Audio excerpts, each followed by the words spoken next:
It will take more than Marcel Brands leaving to bring Everton change. Buried in the statement, released close to midnight on Sunday, were some words from Marcel Brands that shone a light on Everton's muddled state. Brands is being regarded in some quarters as the sacrificial lamb, the man who had to carry the can for the disorder and alarming lack of progress.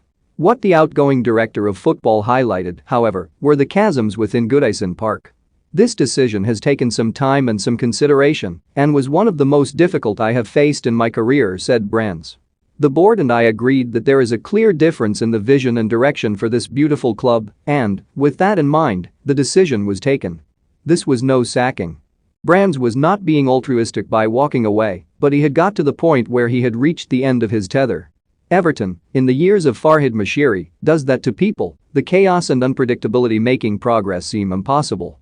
If Arsenal's visit was supposed to be some kind of fresh start for all concerned at Everton, the sobering reality was more of the same and a reminder that it will take more than the director of football to resign to bring about change.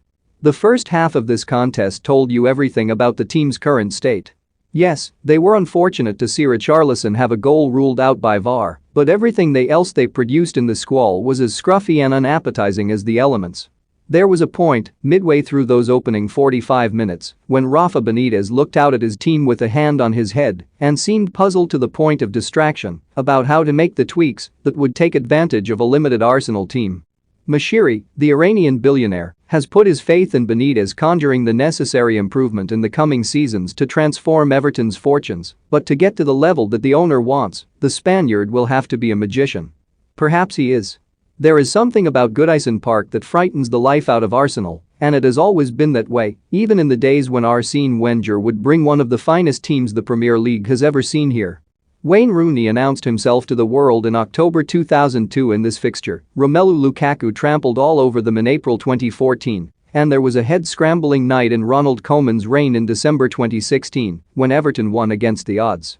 For long periods, those occasions seemed like distant memories, but then you reminded yourself that this Arsenal squad is a pale shadow of what has gone before, and you also told yourself that Benitez is a manager with a happy knack of making things happen, as his team eventually did on Monday night. These are the kind of fixtures Moshiri, who used to be involved with Arsenal, wanted to see Everton dazzle in, but they are as far from doing that now as at any point since he made his huge investment into the club in February 2016. Brands has gone. There are likely to be more changes around the club in the near future, but all this turmoil is seeing the spirit that made Everton different